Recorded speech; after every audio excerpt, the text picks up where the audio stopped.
ಪ್ರಿಯ ವಿದ್ಯಾರ್ಥಿ ಮಿತ್ರರೇ, welcome to study group YouTube channel. ಇವತ್ತಿನ ದಿನ state level preparatory exam maths ಆ ಕ್ವಶನ್ ಪೇಪರ್ ನ ಮುಂದುವರಿದ ಭಾಗವನ್ನ ಸಾಲ್ವ್ ಮಾಡ್ತಾ ಇದ್ದೇನೆ. ಈಗ 28ನೇ ಕ್ವಶನ್ ಆರ್ ಕ್ವಶನ್ ಅನ್ನ ಸಾಲ್ವ್ ಮಾಡೋಣ. ಆರ್ ಕ್ವಶನ್ ಏನ್ ಕೊಟ್ಟಿದ್ದಾರೆ ಅಂದ್ರೆ ಇಲ್ಲೊಂದು ದತ್ತಾಂಶಗಳನ್ನು ವರ್ಗಾಂತರ ಮತ್ತು ಆವೃತ್ತಿಯ ಟೇಬಲ್ ಅನ್ನ ಕೊಟ್ಟಿದ್ದಾರೆ. ನೋಡಿ, ವರ್ಗಾಂತರ 1 ರಿಂದ 4, 4 ರಿಂದ 7, 7 ರಿಂದ 10, 10 ರಿಂದ 13, 13 ರಿಂದ 16 ಅಂತ ಹೇಳಿದ್ರೆ, ಆವೃತ್ತಿ 7, 4, 8, 6 ಹಾಗೆ 4 ಅಂತ ಕೊಟ್ಟಿದ್ದಾರೆ. ಈಗ ನಮಗ ಏನ್ ಕಂಡುಹಿಡಿದಿದ್ದಾರೆ ಅಂದ್ರೆ ಇಲ್ಲಿ ಬಹುಲಕವನ್ನ ಕಂಡುಹಿಡಿಯಿರಿ ಅಂತ ಹೇಳಿದ್ದಾರೆ. ಈ ದತ್ತಾಂಶಗಳ ಬಹುಲಕ ಕಂಡುಹಿಡಿಬೇಕಾದ್ರೆ ನಾವು ಬಹುಲಕ ಕಂಡುಹಿಡಿಬೇಕಾದ್ರೆ ಫಾರ್ಮುಲಾ ಅದರಿ. ಫಸ್ಟ್ ಆ ಫಾರ್ಮುಲಾನ ಬರ್ಕೊಳ್ಳೋಣ. ಫಾರ್ಮುಲಾ ಏನಂತ ಅಂದ್ರೆ ಮಾಡ್ ಅಂದ್ರೆ ಬಹುಲಕ. ಬಹುಲಕ ಈಸ್ ಈಕ್ವಲ್ಸ್ L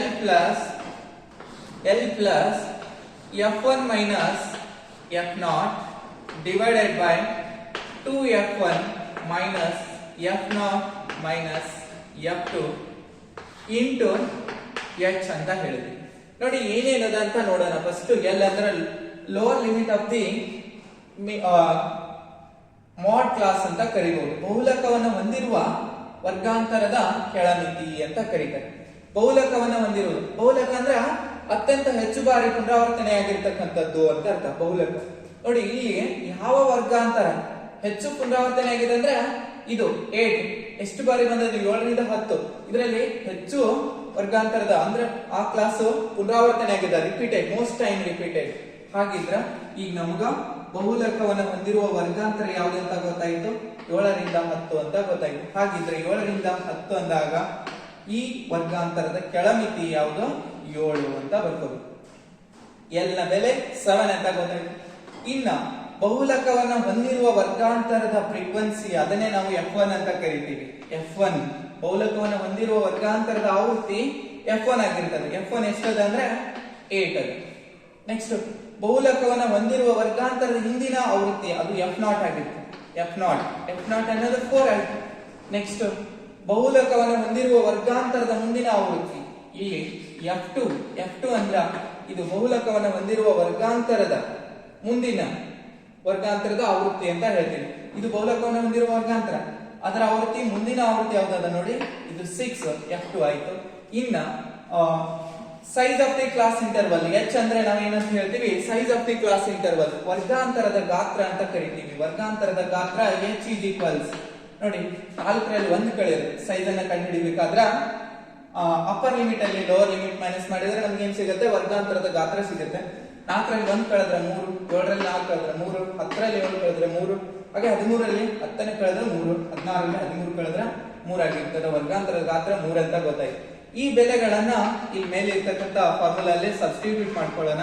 ನೋಡಿ, 7 plus in the bracket of F1 ಅಂದ್ರೆ 8 ಅದ, ಹಂಗೆ F0 ಅಂದ್ರೆ 4 ಅದ, divided by 2 into 8 minus 4 minus 6 into 3 ಅಂತ ಬರೆದಿದ್ದೀವಿ.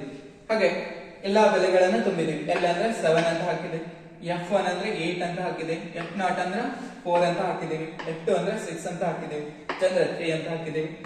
ಈಗ 7 ಪ್ಲಸ್ 8 minus 4 ಅಂದ್ರೆ 8 minus 4 ಅಂದ್ರೆ ಎಷ್ಟು ಆಗುತ್ತೆ? 4 ಆಗುತ್ತೆ. ಹಾಗೆ ನೆಕ್ಸ್ಟ್ ಇಲ್ಲಿ 2 into 8 ಅಂದ್ರೆ 16 ಅಲ್ಲಿ -4 -6 ಅಂದ್ರೆ ಅದು ಎಷ್ಟಾಗುತ್ತೆ? 6 into 3 ಇಲ್ಲಿ 3 ಒಂದೇ 3 ಎರಡ್ಲೆ, ಹಾಗೆ 2 ಒಂದ್ಲೆ 2 ಎರಡ್ಲೆ, ಬಂದಂತ ಆನ್ಸರ್ 7 plus 2. ಹಾಗಾದ್ರೆ ಇದರ ಈ ಕೊಟ್ಟಂತಹ ದತ್ತಾಂಶಗಳ ಬಹುಲಕ ಎಷ್ಟಾಗಿದೆ ಅಂದ್ರೆ ಬಹುಲಕ ಮಾಡ್ ಈಸ್ ಈಕ್ವಲ್ಸ್ 9 ಅಂತ ಅರ್ಥ. ಮಾಡ್ ಎಷ್ಟಂತ ಗೊತ್ತಾಯ್ತ್ರಿ? 9. ಕೊಟ್ಟಂತ ವರ್ಗಾಂತರದ ಮತ್ತು ಆವೃತ್ತಿಯ ಬಹುಲಕ ಎಷ್ಟಂತ ಗೊತ್ತಾಯ್ತ್ರಿ? 9. ನೆಕ್ಸ್ಟ್ ಇವಾಗ 29th ಕ್ವಶನ್ ಅನ್ನ ಸಾಲ್ವ್ ಮಾಡೋಣ. 29th ಕ್ವಶನ್ ಇದು ಏನದ ಅಂದ್ರೆ ಇಲ್ಲಿ ಓಜಿವನ್ನ ರಚನೆ ಮಾಡಬೇಕಾದದ್ದು. ಓಜಿ ಇದು ಬಹಳಷ್ಟು ಇಂಪಾರ್ಟೆಂಟ್ ಆದದ್ದು. 3 ಮಾರ್ಕ್ಸ್ಗೆ ಪ್ರತಿ ಸಾರಿ ಬರುವಂತ ಕ್ವಶನ್. ಅಲ್ಲಿ ಅಧಿಕ ವಿಧಾನ ಮತ್ತು ಕಡಿಮೆ ವಿಧಾನದ ಓಜಿಗಳು ಅಂತ ಬರುತ್ತೆ. ಇವಾಗ ಕೇಳಿದವರು ಕಡಿಮೆ ವಿಧಾನದ ಓಜಿವನ್ನ ಕೇಳಿದ್ದಾರೆ. ಓಕೆ, ಫಸ್ಟ್ಗೆ ನಾವೇನ್ ಮಾಡೋಣ, ಆ ಕೊಟ್ಟಂತ ವರ್ಗಾಂತರದ ಕ್ಲಾಸ್ ಇಂಟರ್ವಲ್ ಅನ್ನ ಬರ್ಕೊಳ್ಳೋಣ. 29 ಕ್ವಶನ್ ಅದರಲ್ಲಿ ನೋಡಿ ಕ್ಲಾಸ್ ಇಂಟರ್ವಲ್, ಆಮೇಲೆ ಅವರು ಸಂಚಿತ ಆವೃತ್ತಿಯನ್ನ ಕೊಟ್ಟಾರ ಅಂತ ನೋಡಿ. ಸಂಚಿತ ಆವೃತ್ತಿಯನ್ನ ಕೊಟ್ಟಿದ್ದಾರೆ. ಸಂಚಿತ ಆವೃತ್ತಿ ಮೊದಲನೇದಾಗಿ 50ಕ್ಕಿಂತ ಕಡಿಮೆ ಅಂತ ಹೇಳಿದ್ದಾರೆ. 50ಕ್ಕಿಂತ ಕಡಿಮೆ ಅಂದ್ರೆ 0 to 50 ಆಗುತ್ತೆ. 0 to 50. ಹಾಗೆ ನೆಕ್ಸ್ಟ್ 55ಕ್ಕಿಂತ ಕಡಿಮೆ. ಎರಡನೇದಾಗಿ 55ಕ್ಕಿಂತ ಕಡಿಮೆ. ಹಿಂಗಿದ್ರೆ ಇಲ್ಲಿ ನಾವು ಇದ್ರದ ಕ್ಲಾಸ್ ಇಂಟರ್ವಲ್ ಹೇಗೆ ಬರೀಬಹುದಂದ್ರ ಇದು 50ರಿಂದ 55. ಹಾಗೆ ನೆಕ್ಸ್ಟ್ ಮೂರನೇದಾಗಿ 55ರಿಂದ 60. 55ರಿಂದ 60. ನೆಕ್ಸ್ಟ್ ನಾಲ್ಕನೇದಾಗಿ 60ರಿಂದ 65. ಹಂಗೆ ಐದನೇದಾಗಿ 65ರಿಂದ 70. ಇದು ಕ್ಲಾಸ್ ಇಂಟರ್ವಲ್ ಬರೀತಾ ಇದೀವಿ. ನೆಕ್ಸ್ಟ್ ಆರನೇದಾಗಿ 70ರಿಂದ 75. 70ರಿಂದ 75. ಇದು ಕ್ಲಾಸ್ ಇಂಟರ್ವಲ್ ಅನ್ನ ಬರ್ತಿದ್ದೀವಿ. ಈಗ ಏನ್ ಮಾಡೋಣ, ಸಂಚಿತ ಆವೃತ್ತಿಯನ್ನು ಅವ್ರು ಕೊಟ್ಟಿದ್ದಾರೆ. ಸಂಚಿತ ಆವೃತ್ತಿ ಮೊದಲನೇದಾಗಿ ಇದು 2 ಕ್ಯುಮ್ಯುಲೇಟಿವ್ ಫ್ರೀಕ್ವೆನ್ಸಿ ಅಂತ ಹೇಳ್ತೀವಿ. ನೆಕ್ಸ್ಟ್ ಎರಡನೇದಾಗಿ 10 ಅಂತ ಹೇಳಿದ್ದಾರೆ. ನೆಕ್ಸ್ಟ್ ಅದಾದ ನಂತರ 22 ಅಂತ ಹೇಳಿದ್ದಾರೆ. 22. ನೆಕ್ಸ್ಟ್ ಒಂದು 46, 74, 74, ಲಾಸ್ಟ್ಲಿ 100 ಅಂತ ಹೇಳ್ತಾರೆ. ಈಗ ನಮಗ ಇಲ್ಲಿ ಕಡಿಮೆ ವಿಧಾನದ ಮತ್ತು ಅಧಿಕ ವಿಧಾನದ ಓಜಿವನ್ನ ರಚನೆ ಮಾಡೋಣ. ಹಾಗಿದ್ರೆ ಕಡಿಮೆ ವಿಧಾನ ಅಂದ್ರ ಲೆಸರ್ ದೆನ್ ಟೈಪ್ ಅಂತ ಕರಿತೀವಿ. ಲೆಸರ್ ದೆನ್ ಟೈಪ್ ಕಡಿಮೆ ವಿಧಾನದ ಓಜಿ. ಲೆಸರ್ ದೆನ್ ಟೈಪ್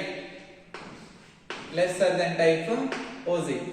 ಇಲ್ಲಿ ಲೆಸರ್ ದೆನ್ ಟೈಪ್ ಅಂದ್ರೆ ಯಾವ ನಿರ್ದೇಶಾಂಕಗಳನ್ನ ನಾವು ಕನ್ಸಿಡರ್ ಮಾಡ್ಬೇಕಾಗಿರ್ತದೆ ಅಂದ್ರೆ ನೋಡಿ, ಅಪ್ಪರ್ ಲಿಮಿಟ್ ಅನ್ನ ನಾವು ಎಕ್ಸ್ ಅಕ್ಷ ಅಂತ ತೆಗೆದುಕೊಳ್ಳೋಣ. ಅಪ್ಪರ್ ಲಿಮಿಟ್ ಏನಾಗಿರ್ತದೆ, ಎಕ್ಸ್ ಅಕ್ಷ ಆಗಿರ್ತದ.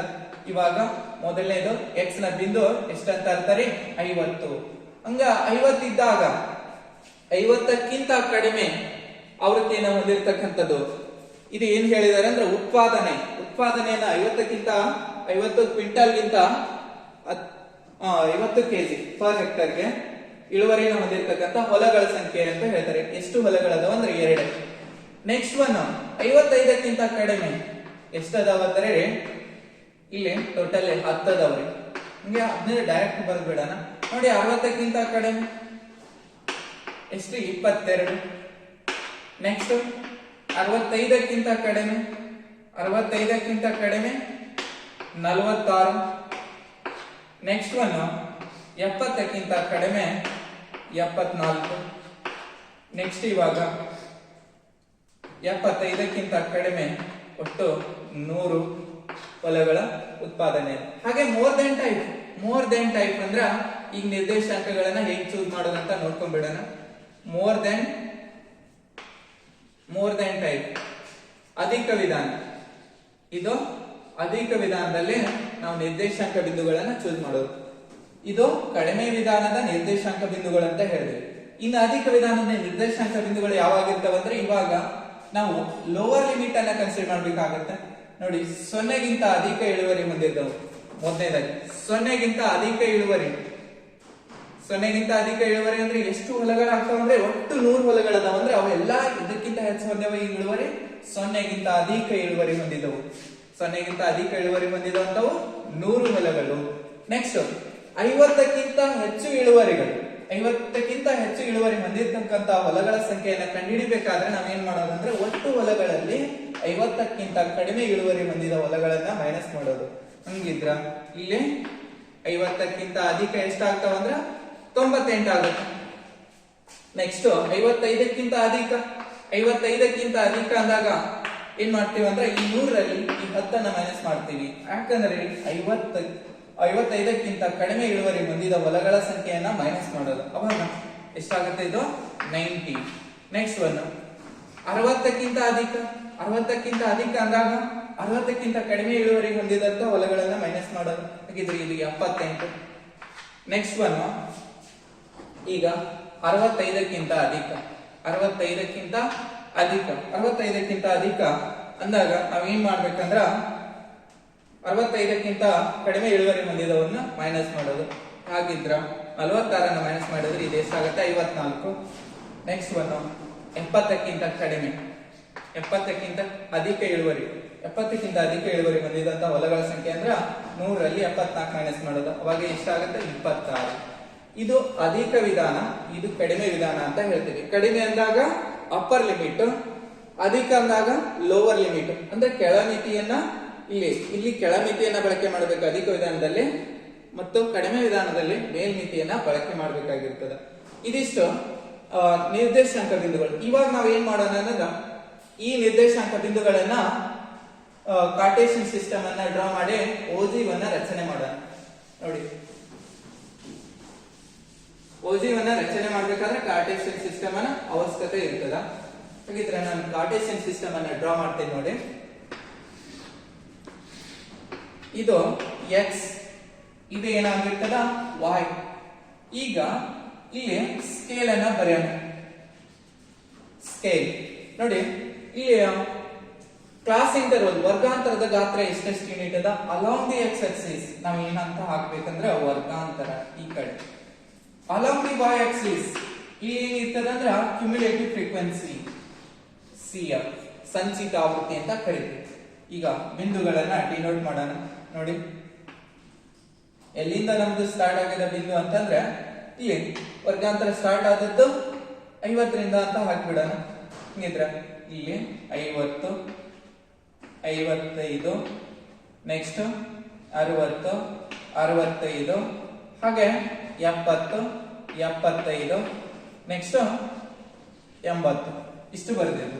ಈ ಕಡೆ ಏನ್ ಮಾಡೋಣ ಅಂದ್ರೆ ಇವಾಗ ಒಂದೊಂದು ಯೂನಿಟ್ ಎಷ್ಟು ಯೂನಿಟ್ ಅಂತ ತೆಗೆದುಕೊಳ್ಳೋಣ. ಇಲ್ಲಿ ನಾವು ಸಂಚಿತ ಆವೃತ್ತಿ ನೋಡಿ ಎಷ್ಟದ ಅಂತಂದ್ರೆ ಈಗ 10 ಯೂನಿಟ್ ತಗೊಂಡ್ಬಿಡೋಣ. 10, ಇದು 20, ಈ ಕಡೆ 30, 40, ಸಾರಿ ಇದು ದೊಡ್ಡದಾಗುತ್ತೆ, ಅದಕ್ಕೆ ಸ್ವಲ್ಪ ಸ್ಕೇಲ್ ಅನ್ನ ಚೇಂಜ್ ಮಾಡ್ಕೊಬಿಡೋಣ. ಇದು 20 ಅಂತ ತಗೊಳ್ಳೋಣ, ಇದು 40, ಇದು 60 ಆಗುತ್ತೆ, ಇದು 80, ಇವಾಗ ಇದು 100, ಹಂಗೆ 120 ಅಂತ ಬರ್ದಿದ್ದೀವಿ. ನೋಡಿ, ಸ್ಕೇಲ್ ಅನ್ನ ಇಲ್ಲಿ ಬರ್ಬಿಡ್ತೀನಿ. ಎಕ್ಸ್ ಅಕ್ಷದ ಮೇಲೆ 1 cm ಅಂದ್ರೆ ಎಷ್ಟು ಯೂನಿಟ್ ಅಂತ ತಗೊಂಡಿದೀವಿ 5 ಯೂನಿಟ್, 5 ಮಾನಗಳು. ಎಕ್ಸ್ ಅಕ್ಷದ ಮೇಲೆ 1 ಸೆಂಟಿಮೀಟರ್ ಅಂದ್ರೆ 5 ಮಾನ ಅಂತ ಕನ್ಸಿಡರ್ ಮಾಡಿದೀವಿ. y ಅಕ್ಷದ ಮೇಲೆ 1 ಸೆಂಟಿಮೀಟರ್ ಅಂದ್ರೆ ಎಷ್ಟು ಬರ್ದಿದ್ದೀನಿ ನಾನು y ಅಕ್ಷದ ಮೇಲೆ ನೋಡಿ 1 ಸೆಂಟಿಮೀಟರ್ ಅಂದ್ರೆ 20 ಯೂನಿಟ್ ಅಂತ ಬರ್ದಿದ್ದೀವಿ. ಅದನ್ನ ಕೂಡ ಇಲ್ಲಿ ಮೆನ್ಷನ್ ಮಾಡ್ಬೇಕಾಗಿರ್ತದ 20 ಯೂನಿಟ್. ಓಕೆ, ಇಷ್ಟು ಬರೆದಾದ ನಂತರ ನೆಕ್ಸ್ಟ್ ಕಡಿಮೆ ವಿಧಾನದ ಓಜಿವನ್ನ ಫಸ್ಟ್ ಗೆ ಡ್ರಾ ಮಾಡೋಣ. 50 ಎಕ್ಸ್ ಅಕ್ಷದ ಮೇಲೆ 50 ಬಿಂದು ಇದ್ರೆ y ಅಕ್ಷದ ಮೇಲೆ ಎಷ್ಟಾಗಿರ್ತದ ಅಂತ ಅರ್ಥ. ಇಲ್ಲಿ ನೋಡಿ, ಇದ್ರ 20 ಭಾಗದ 20 ಅಂದ್ರ ಇವಾಗ ಇದ್ ಮಧ್ಯದ ಭಾಗ 10 ಆಗಿರ್ತದ, ಅದ್ರ ಮಧ್ಯದ ಭಾಗ 5 ಆಗಿರ್ತದ. ಹಾಗೆ ಇವಾಗ ನಮ್ 2 ಅಂತ ಅದಂದ್ರ ಇದ್ರ ಮೇಲ್ಭಾಗದಲ್ಲಿ ಇಲ್ಲೇ ಸ್ವಲ್ಪ ಮೇಲೆ ಬಂದಿರ್ತದೆ. ಇದು ಮೊದಲನೇ ಬಿಂದು ಆಯ್ತು. ಎರಡನೇ ಬಿಂದು 55ಕ್ಕಿಂತ ಕಡಿಮೆ ಅಂದ್ರೆ 55ಕ್ಕಿಂತ ಕಡಿಮೆ ಇದ್ದಾಗ ಎಷ್ಟದಾರಿ ಇದ್ರ ಮಧ್ಯ ಭಾಗದಲ್ಲಿ ಅಂದ್ರೆ 20ರ ಮಧ್ಯ ಭಾಗದಲ್ಲಿ. ನೆಕ್ಸ್ಟ್ 60ಕ್ಕಿಂತ ಕಡಿಮೆ ಅಂದ್ರೆ 22 ಅಂದ್ರೆ ಇಲ್ಲೇ ಸ್ವಲ್ಪ ಮೇಲ್ಭಾಗದಲ್ಲಿ ಬರ್ತದೆ. ಹಾಗೆ ನೆಕ್ಸ್ಟ್ 65ಕ್ಕಿಂತ ಕಡಿಮೆ ಅಂದ್ರೆ 46 ಇಲ್ಲದ ಇದು 50 ಆಗುತ್ತೆ. 50ರ ಮಧ್ಯದಲ್ಲಿ ಇದು 46 ಅಂತ ತಿಳ್ಕೊಳ್ಳಿ. ನೆಕ್ಸ್ಟ್ 70ಕ್ಕಿಂತ ಕಡಿಮೆ ಎಷ್ಟು ಹೊಲಗಳದಾವ ಅಂದ್ರೆ ಇದು 80 ಅದ್ರಿ, ಇಲ್ಲಿ 74 ಅದಾವ ಅಂತ ಹೇಳ್ತಾ ಇದ್ದಾರೆ. 70 ಇಲ್ಲಿ 70 ಇರ್ತದ. ಹಂಗೆ ನೋಡಿ, ಇದು ಇಷ್ಟ ಮೇಲೆ ಹೋದ್ರ ಏನಾಗ್ಬೋದು, ಇದು 74 ಅಂತ ತಿಳ್ಕೊಳ್ಳಿ. ನೆಕ್ಸ್ಟ್ 75ಕ್ಕಿಂತ ಕಡಿಮೆ ಇಳುವರಿ ಹೊಂದಿರುವಂತ ಹೊಲಗಳು ಎಷ್ಟದಾವ ಅಂದ್ರ 100 ಅದಾವ. ಇಲ್ಲಿಂದ ಹೀಗೆ ಸ್ಟ್ರೈಟ್ ಹೋಗಿ ಈಗ ಇದನ್ನ ನಾವು ಜಾಯಿನ್ ಮಾಡ್ತಾ ಬರೋಣ. ಹೀಗೆ ಏನಾಗಿರ್ತದೆ ಅಂದ್ರೆ ನಮ್ಮ ಓಜಿ ರೇಖೆ ರಚನೆ ಆಗಿರ್ತದೆ.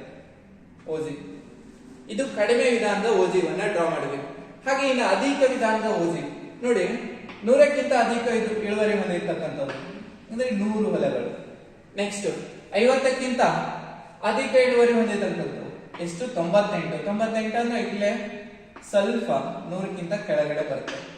ನೆಕ್ಸ್ಟ್ 60ಕ್ಕಿಂತ ಅಧಿಕ ಇಳುವರಿ, ಇದು 55ಕ್ಕಿಂತ ಅಧಿಕ ಇಳುವರಿ ಅಂದ್ರೆ 90 ಹೊಲಗಳದಾವ. 90 ಅಂದ್ರೆ ಇವಾಗ ಇಲ್ಲೇ ಮಧ್ಯಭಾಗದಲ್ಲಿ ಬಂದಿರ್ತದೆ ಅಂತ. ಇದು 100 ಆದ್ರೆ ಇದು ಮಧ್ಯಭಾಗದಲ್ಲಿ 90 ಇರ್ತದೆ. ನೆಕ್ಸ್ಟ್ 60ಕ್ಕಿಂತ ಅಧಿಕ ಎಷ್ಟದಾವ ಅಂದ್ರೆ 78 ಅದಾವ. 78 ಅದಾವ ಅಂದ್ರೆ ಇವಾಗ ಇಲ್ಲಿ 80ರ ಕೆಳಭಾಗದಲ್ಲಿ ಇರ್ತದ. ನೆಕ್ಸ್ಟ್ 65ಕ್ಕಿಂತ ಅಧಿಕ ಅಂದಾಗ 54 ಅಂತ ಹೇಳ್ತಾ ಇದ್ದಾರೆ. 65ಕ್ಕಿಂತ ಅಧಿಕ ಎಷ್ಟದಾವ ಅಂದ್ರೆ 54. 54 ಅದಾವ ಅಂದ್ರೆ ಇಷ್ಟು ಮೇಲ್ಭಾಗದಲ್ಲಿ ಇರ್ತದ. ನೆಕ್ಸ್ಟ್ 70ಕ್ಕಿಂತ ಅಧಿಕ ಎಷ್ಟದಾವ ಅಂದ್ರೆ ಇಳುವರಿ ಹೊಂದಿದಂಥದ್ದು. 70ಕ್ಕಿಂತ ಅಧಿಕ 26 ಅದಾವ ಅಂದ್ರೆ ಇದು 20 ಆದ್ರೆ ಇಲ್ಲೇ ಮಧ್ಯದಲ್ಲಿ 26 ಬಂದಿರ್ತದ ಅಂತ ಅರ್ಥ. ಈಗ ಈ ಬಿಂದುಗಳನ್ನ ಜೋಡಿಸ್ತಾ ಬಂದ್ರೆ ನಮ್ಗೆ ಏನ್ ಗೊತ್ತಾಗುತ್ತೆ ಅಂದ್ರೆ ಇಲ್ಲಿ ಇದು ಅಧಿಕ ವಿಧಾನ. ಇದು ಯಾವ ವಿಧಾನ ಅಂದ್ರೆ ಇದನ್ನೇ ನಾವು ಅಧಿಕ ವಿಧಾನ ಅಂತ ಕರಿತೀವಿ. ಅಧಿಕ ವಿಧಾನದ ಓಜಿ. ಇದು ಯಾವ ವಿಧಾನ ಅಂದ್ರೆ ಕಡಿಮೆ ವಿಧಾನದ ಓಜಿ. ಕಡಿಮೆ ವಿಧಾನದ ಓಜಿ. ಕಡಿಮೆ ವಿಧಾನದ ಓಜಿ ಮತ್ತು ಅಧಿಕ ವಿಧಾನದ ಓಜಿ ಛೇದಿಸಿದ ಬಿಂದುವನ್ನ, ಇಲ್ಲಿ ಏನ್ ಛೇದಿಸಿರ್ತಾವಲ್ಲ ಈ ಬಿಂದುವನ್ನ ಮಧ್ಯಾಂಕ ಅಂತ ಕರೀತಾರೆ. ಈ ಬಿಂದುವನ್ನ ನಾವು ಮಧ್ಯಾಂಕ ಅಂತ ಕರಿತೀವಿ. ಮೀಡಿಯನ್. ಅಧಿಕ ವಿಧಾನ ಮತ್ತು ಕಡಿಮೆ ವಿಧಾನದ ಓಜಿಗಳು ಛೇದಿಸಿದ ಬಿಂದುವನ್ನ ಮಧ್ಯಾಂಕ ಅಂತ ಕರೀತಾರೆ. ಇದಿಷ್ಟು ಇವಾಗ 29th question solution. Next 13th question ಅನ್ನ ಸಾಲ್ವ್ ಮಾಡೋಣ. ಓಕೆ,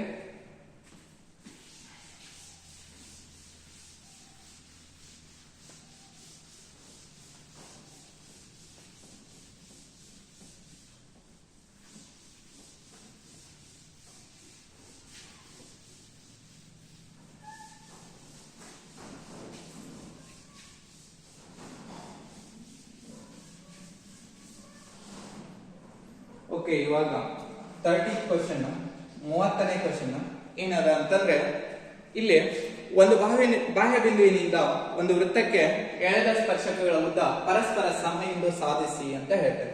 ಒಂದು ಬಾಹ್ಯ ಬಿಂದುವಿನಿಂದ ಎಳೆದ ಸ್ಪರ್ಶಕಗಳ ಉದ್ದ ಪರಸ್ಪರ ಸಮ ಎಂದು ಸಾಧಿಸಿ ಅಂತ ಹೇಳಿದ್ದಾರೆ. ಹಾಗಿದ್ರೆ ನೋಡೋಣ, ಫಸ್ಟ್ ಒಂದು ವೃತ್ತವನ್ನ ರಚನೆ ಮಾಡೋಣ.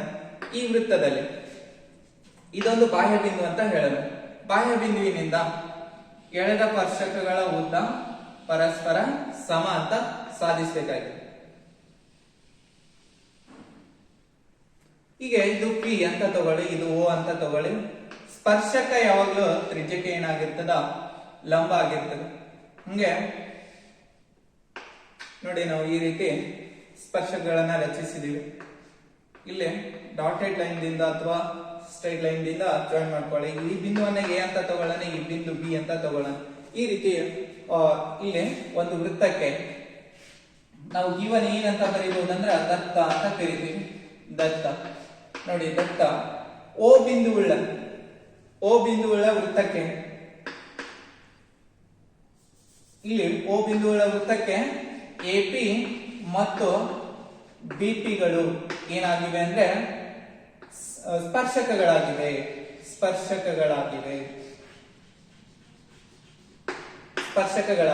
ಓ ಬಿಂದುವುಳ್ಳ ವೃತ್ತಕ್ಕೆ ಎಪಿ ಮತ್ತು ಬಿಪಿಗಳು ಸ್ಪರ್ಶಕಗಳಾಗಿವೆ. ನಾವು ಇವಾಗ ಸಾಧನೀಯ ಟು ಪ್ರೂವ್ ಏನನ್ನ ಸಾಧಿಸಬೇಕಂತ ನೋಡಿ. ಟು ಪ್ರೂವ್ ಒಂದು ವೃತ್ತಕ್ಕೆ ಬಾಹ್ಯ ಬಿಂದುವಿನಿಂದ ಎಳೆದ ಸ್ಪರ್ಶಕಗಳು ಎಪಿ ಮತ್ತು ಬಿಪಿಗಳಾದರೆ ಎಪಿ ಮತ್ತು ಬಿಪಿಗಳು ಪರಸ್ಪರ ಸಮ ಅಂತ ಹೇಳ್ಬೇಕಾದ್ರೆ ಎಪಿ ಇಸ್ ಈಕ್ವಲ್ಸ್ ಬಿಪಿ ಅಂತ ಪ್ರೂವ್ ಮಾಡ್ಬೇಕು. ಎಪಿ ಇಸ್ ಈಕ್ವಲ್ಸ್ ಬಿಪಿ ಅಂತ ಪ್ರೂವ್ ಮಾಡ್ಬೇಕು.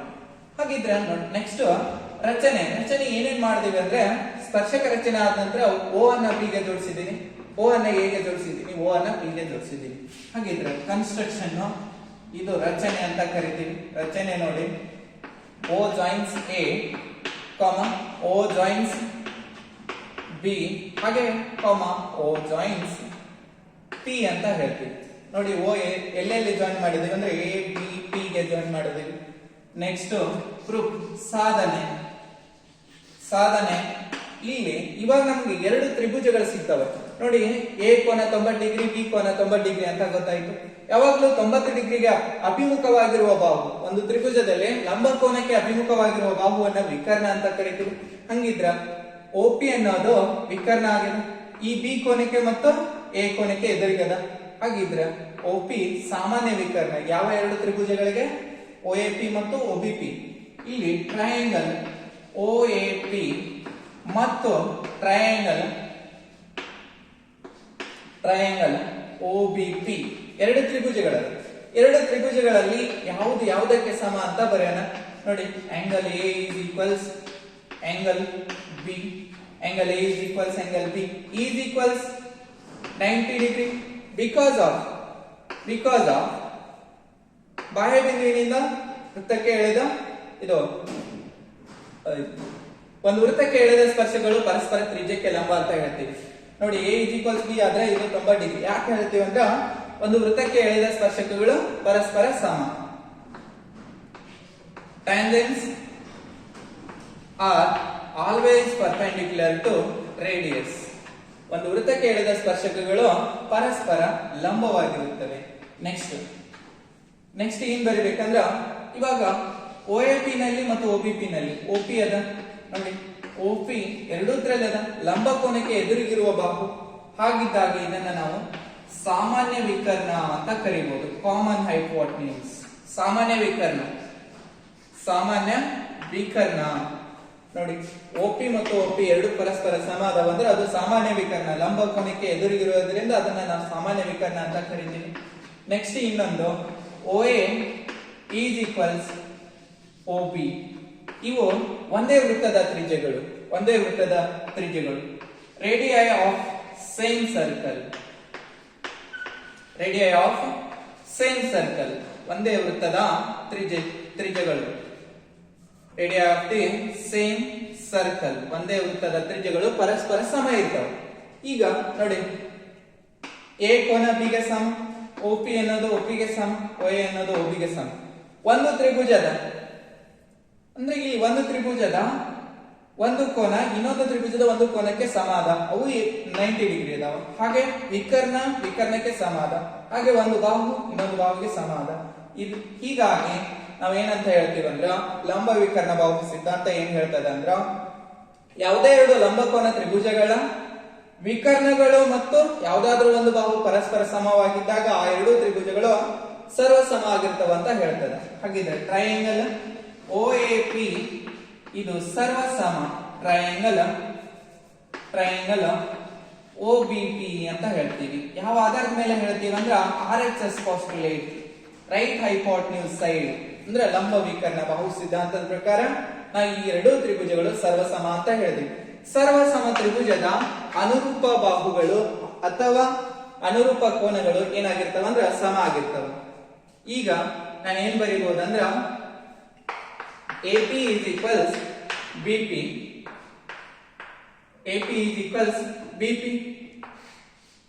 because of CPCT, corresponding parts of congruent triangle. CPCT, corresponding parts of congruent triangle. ಹಾಗೆ ಇನ್ನೊಂದು ಈ ರೀತಿನೂ ಬರೀಬಹುದು. angle AOP is equals angle BOP ನೂ ಆಗಿರ್ತದ. ಇದಕ್ಕೂ ಕೂಡ ಅದೇ ಕಾರಣ. ಹಾಗೆ next angle OPA is equals angle OPB. ಇದಕ್ಕೂ ಕಾರಣ ಸೇಮ್. ಸರ್ವಸಮ ತ್ರಿಭುಜದ ಅನುರೂಪ ಬಾಹುಗಳಾಗ್ಲಿ ಅನುರೂಪ ಕೋನಗಳಾಗ್ಲಿ ಪರಸ್ಪರ ಸಮ ಇರ್ತವೆ. ಹಾಗಾದ್ರೆ ಈ ಕ್ವಶನ್ ಬಹಳಷ್ಟು ಇಂಪಾರ್ಟೆಂಟ್, 3 ಮಾರ್ಕ್ಸ್ ಗೆ ಕೇಳ್ತಕ್ಕಂಥದ್ದು. ಹಾಗಿದ್ರೆ ಇಷ್ಟು ಸಾಲ್ವ್ ಮಾಡಿದ್ವಿ. ನೆಕ್ಸ್ಟ್ ಮುಂದಿನ ಕ್ವಶನ್ ಸಾಲ್ವ್ ಮಾಡೋಣ.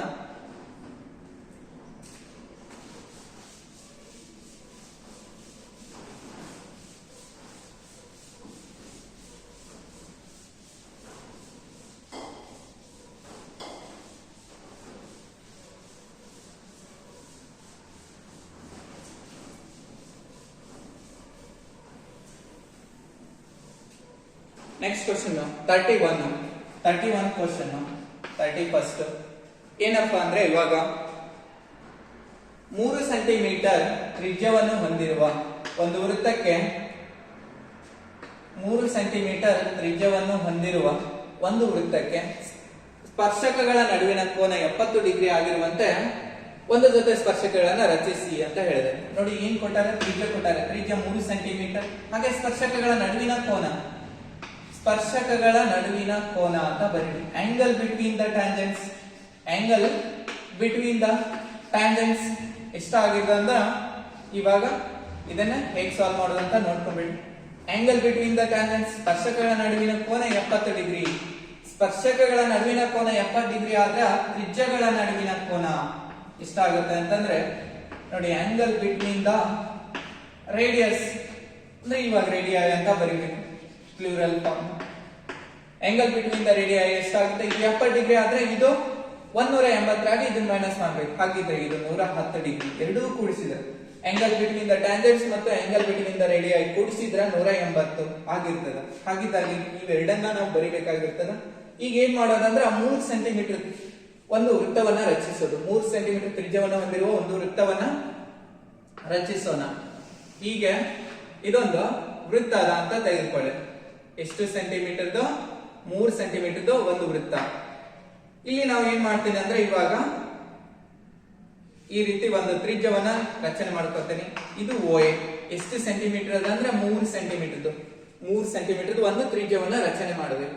ಅದಾದ ನಂತರ ನೆಕ್ಸ್ಟ್ ಏನನ್ನ ರಚನೆ ಮಾಡ್ಕೋಬೇಕಂದ್ರೆ ಇವಾಗ ತ್ರಿಜ್ಯಗಳ ನಡುವಿನ ಕೋನ 110 ಡಿಗ್ರಿ ಆಗಿರುವಂತೆ ಕೋನ ಮಾಪಕದಿಂದ ಇಲ್ಲಿ ಏನ್ ಮಾಡೋದಂದ್ರೆ 110 ಡಿಗ್ರಿ ಕೋನವನ್ನ ಅಳತೆ ಮಾಡೋದು. ನೀವು ಈ ಕಡೆ ಮೇಲ್ ಬೇಕಾದ್ರೂ ಮಾಡ್ಕೋಬಹುದು, ಈ ಕಡೆ ಕೆಳಗಡೆ ಬೇಕಾದ್ರೂ ಮಾಡ್ಕೋಬಹುದು. ಎಷ್ಟು ಡಿಗ್ರಿ ಕೋನ ಆಗಿರ್ಬೇಕು? 110 ಡಿಗ್ರಿ ಕೋನವನ್ನ ಅಳತೆ ಮಾಡ್ಕೊಂಡಿದೀವಿ ಅಂದ್ರೆ ಇಲ್ಲಿ ನಾನು ಕೋನ ಮಾಪಕ ಇಲ್ಲ, ಹಾಗಾಗಿ ನಾನು ಏನ್ ಮಾಡ್ತಾ ಇದ್ದೀನಿ ಅಂದ್ರೆ ಇವಾಗ 110 ಡಿಗ್ರಿ ಕೋನ ಈ ರೀತಿ ಇರ್ತದಂತ ರಚನೆ ಮಾಡಿದ್ದೀನಿ. ಇದು P ಅಂತ ತೆಗೆದುಕೊಂಡಿದ್ದೀವಿ. 110 ಡಿಗ್ರಿ ಕೋನವನ್ನ ರಚನೆ ಮಾಡಿದ್ವಿ. 110 ಡಿಗ್ರಿ ಕೋನವನ್ನ ರಚನೆ ಮಾಡಿದಾದ ನಂತರ ನೆಕ್ಸ್ಟ್ ಏನ್ ಮಾಡ್ಬೇಕಂದ್ರೆ ಈಗ ಇಲ್ಲಿ A ಮತ್ತು B ಎರಡು ಬಿಂದುಗಳದಾವ. A ಬಿಂದುವಿನ ಮೇಲೆ ಒಂದು ಅರ್ಧ ಕಂಸವನ್ನ ಈ ರೀತಿ ಹಾಕೋದು, ಹಾಗೆ B ಬಿಂದುವಿನ ಮೇಲೆ ಮತ್ತೊಂದು ಅರ್ಧ ಕಂಸವನ್ನ ಹಾಕೋದು. A ನ ಮೇಲೆ ಮತ್ತು B ನ ಮೇಲೆ ಎರಡು ಅರ್ಧ ಕಂಸಗಳನ್ನ ರಚನೆ ಮಾಡಿದ ನಂತರ ಎರಡು ಅರ್ಧ ಕಂಸಗಳು ನೋಡಿ, A ಬಿಂದುವಿನಿಂದ ಈ ರೀತಿ ಒಂದು ಅರ್ಧ ಕಂಸವನ್ನ ನಾವು ಕೈವಾರದ ಮೂಲಕ ಹೊಡಿಬೇಕಾಗಿರ್ತದೆ. ನಾನು ಇವಾಗ ಹಾಗೆ ತೋರಿಸ್ತಾ ಇದ್ದೇನೆ ನಿಮ್ಗೆ. ಹೀಗೆ ಅರ್ಧ ಕಂಸವನ್ನ ಹಾಕೋದು. ಹಂಗೆ B ಬಿಂದುವಿನಿಂದ ಮತ್ತೆ ಕೈವಾರನ ಯೂಸ್ ಮಾಡ್ಕೊಂಡು ಏನ್ ಮಾಡೋದಂದ್ರೆ ಇನ್ನೊಂದು ಕಂಸವನ್ನ ಈ ರೀತಿ ಹಾಕೋದು. ಎರಡು ಅರ್ಧ ಕಂಸಗಳನ್ನ ಹಾಕಿದ್ರು. ಎರಡು ಅರ್ಧ ಕಂಸಗಳನ್ನ ತ್ರಿಜ್ಯ ಚೇಂಜ್ ಮಾಡ್ಲಾರ್ದೆ ಅಂದ್ರೆ 2 ಸಾರಿ ಕಟ್ ಮಾಡೋದು. ಒಂದ್ ಸಾರಿ ಇದು 2 ಸಾರಿ ಕಟ್ ಮಾಡೋದು. ಹಂಗೆ ಈ ಕಡೆನೂ ಕೂಡ 2 ಸಾರಿ ಕಟ್ ಮಾಡ್ಕೊಳ್ಳಿ. ನೋಡಿ, ಈ ಕಟ್ ಮಾಡಿದ ನಂತರ ಈ ಎರಡು ಬಿಂದುಗಳನ್ನ ಬಳಕೆ ಮಾಡಿ ಮತ್ತೆ ಇದನ್ನ ಈ ರೀತಿ ಎರಡೂ ಬಿಂದುಗಳಿಂದ ಈ ಬಿಂದುವಿನಿಂದ ಒಂದ್ ಸಾರಿ ಹಿಂಗೆ ಆರ್ಕ್ ಹಾಕೋದು, ಹಂಗೆ ಈ ಬಿಂದುವಿನಿಂದ ಮತ್ತೊಂದ್ ಸಾರಿ ಆರ್ಕ್ ಹಾಕೋದು. ಹೀಗೆ ಹಾಕಿದಾಗ ನಮ್ಗೆ ಅಲ್ಲೊಂದು ಛೇದಕ ಬಿಂದು ಸಿಗತ್ತೆ. ಇದನ್ನ ಈ ರೀತಿ ಲೈನ್ ಅನ್ನ ಎಕ್ಸ್ಟೆಂಡ್ ಮಾಡ್ಕೊಳ್ಳಿ. ಹಂಗೆ ಇಲ್ಲಿ ಕೂಡ ಈ ಬಿಂದುಗಳನ್ನ ಅಂದ್ರೆ ಈ ರೀತಿ ಆರ್ಕ್ ಗಳನ್ನ ಹಾಕೊಳ್ಳಿ. ನೆಕ್ಸ್ಟ್ ಈ ಬಿಂದುವಿನಿಂದ ಈ ರೀತಿ ಆರ್ಕ್ ಬರ್ತದ. ಹಿಂಗೆ ಈ ಬಿಂದುಗಳ ಮೂಲಕ ಹಾದು ಹೋಗುವಂತೆ ಛೇದಕ ಬಿಂದುವಿನಿಂದ ಇಲ್ಲಿ ಎಷ್ಟು ಡಿಗ್ರಿ ಕೋನ ಉಂಟಾಗಿರ್ತದೆ ಅಂದ್ರೆ 70 ಡಿಗ್ರಿ ಕೋನ ಉಂಟಾಗಿರ್ತದೆ. ಇದು 90 ಡಿಗ್ರಿ, ಇದು ಕೂಡ 90 ಡಿಗ್ರಿ. ಈ ರೀತಿ ಸ್ಪರ್ಶಕ ರಚನೆ ಆಗಿರ್ತದ. ಇದು ಎಷ್ಟು ಮಾರ್ಕ್ಸ್ ಕೇಳಿದ್ದಾರೆ ಅಂದ್ರೆ 3 ಮಾರ್ಕ್ಸ್ಗೆ. ಓಕೆ, ನೆಕ್ಸ್ಟ್ ನಾವೇನ್ ಮಾಡೋಣ ಅಂದ್ರೆ 32ನೇ ಕ್ವಶನ್ ಸಾಲ್ವ್ ಮಾಡೋಣ. 32ನೇ ಕ್ವಶನ್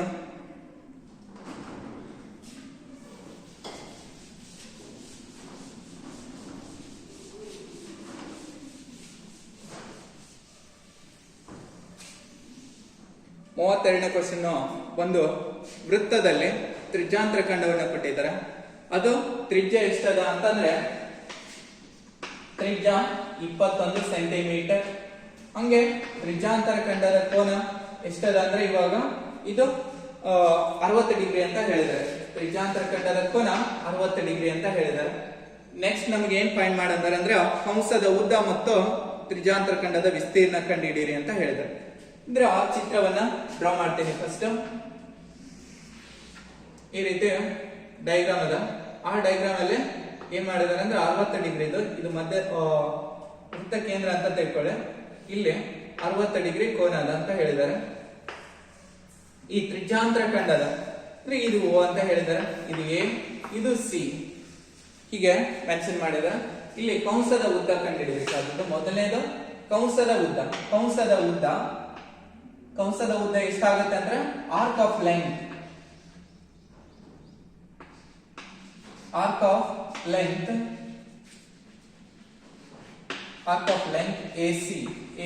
AC ಕಂಸದ ಉದ್ದ ಏನಾಗಿರ್ತದ ಅಂದ್ರೆ theta divided by 360 into 2πr ಆಗಿರ್ತದೆ. ಇದು ಕಂಸದ ಉದ್ದ ಕಂಡುಹಿಡಿಯುವ ಸೂತ್ರ. ಈಗ ಥೀಟಾ ಗೊತ್ತದೆ ನಮಗೆ, ಥೀಟಾ ಅಂದ್ರೆ 60 ಡಿಗ್ರಿ ಡಿವೈಡೆಡ್ ಬೈ 360, 60 1 66 ಅಂತ ಕ್ಯಾನ್ಸಲ್ ಮಾಡಿದ್ವಿ. 2 ಇಂಟು 22 ಡಿವೈಡೆಡ್ ಬೈ 7 ಇಂಟು 21. ನೋಡಿ ಪೈನ ಬೆಲೆ 22/7 ಅಂತ ಹಾಕಿದೀವಿ, ಆರ್ ನ ಬೆಲೆ 21 ಅಂತ ಹಾಕಿದೀವಿ. 7 ಒಂದೇ 7 ಮೂರ್ಲೆ, ಹಂಗೆ 2 ಒಂದೇ 2 ಮೂರ್ಲೆ, 3 ಒಂದೇ 3 ಒಂದೇ ಅಂತ ಕ್ಯಾನ್ಸಲ್ ಮಾಡಿದನು. ಈಗ ಉಳಿದದ್ದು ಇಲ್ಲಿ 22 ಅಷ್ಟೇ ಉಳಿದದು. ಈ ಆರ್ಕ್ ಆಫ್ ಲೆಂತ್ ಎಷ್ಟಂತ ಗೊತ್ತಾಯ್ತ್ರಿ, 22 ಸೆಂಟಿಮೀಟರ್. AC ನ ಉದ್ದ ಎಷ್ಟದ ಅಂದ್ರ 22 ಸೆಂಟಿಮೀಟರ್ ಅದ. ಇನ್ನ ವಿಸ್ತೀರ್ಣ ಕಂಡುಹಿಡಿದ್ವಿ. ವಿಸ್ತೀರ್ಣ ಎರಡನೇದಾಗಿ ವಿಸ್ತೀರ್ಣ ಕಂಡುಹಿಡಿದ್ವಿ. ಏರಿಯಾ ಆಫ್ ಸೆಕ್ಟರ್, ಆ ತ್ರಿಜ್ಯಾಂತರ ಖಂಡದ ವಿಸ್ತೀರ್ಣ. Area of sector AOC, area of sector AOC. ಇಲ್ಲಿ ವಿಸ್ತೀರ್ಣ, ತ್ರಿಜ್ಯಾಂತರ ಖಂಡದ ವಿಸ್ತೀರ್ಣ ಕಂಡುಹಿಡಿಯಬೇಕಾದ್ರೆ theta divided by 360 into πr square ಅಂತ ನೋಡಿ. ಹಾಗೆ ಥೀಟಾ ಅಂದ್ರೆ 60 ಡಿವೈಡೆಡ್ ಬೈ 360, ಇದು 60 ಡಿಗ್ರಿ ಇಂಟು ಪೈ ಅಂದ್ರೆ 22 ಡಿವೈಡೆಡ್ ಬೈ 7 ಇಂಟು ಇದು 21 ಇಂಟು 21. ಈ ರೀತಿ ಕ್ಯಾನ್ಸಲ್ ಮಾಡೋಣ. ನೋಡಿ ಫಸ್ಟ್ 61 66 ಅಂತ, 2 ಮೂರ್ಲೆ 2 11, 7 ಒಂದೇ 7 ಮೂರ್ಲೆ, 3 ಒಂದೇ 3 ಒಂದೇ ಅಂತ ಕ್ಯಾನ್ಸಲ್ ಮಾಡಬೇಕು. ಈಗ 11 21 ಅಂದ್ರ 11 ಒಂದೇ 11, 11 2 22 ಪ್ಲಸ್ 1 ಅಂದ್ರ ಇದು 231 ಸ್ಕ್ವೇರ್ ಸೆಂಟಿಮೀಟರ್. ಆ ತ್ರಿಜ್ಯಾಂತರ ಖಂಡದ ವಿಸ್ತೀರ್ಣ ಎಷ್ಟಾಗಿರ್ತದೆ ಅಂದ್ರೆ 731 ಚದರ ಸೆಂಟಿಮೀಟರ್ ಆಗಿರ್ತದ. 731 ಚದರ ಸೆಂಟಿಮೀಟರ್. ಇನ್ನ ನೆಕ್ಸ್ಟ್ ಕ್ವಶನ್ ಸಾಲ್ವ್ ಮಾಡೋಣ.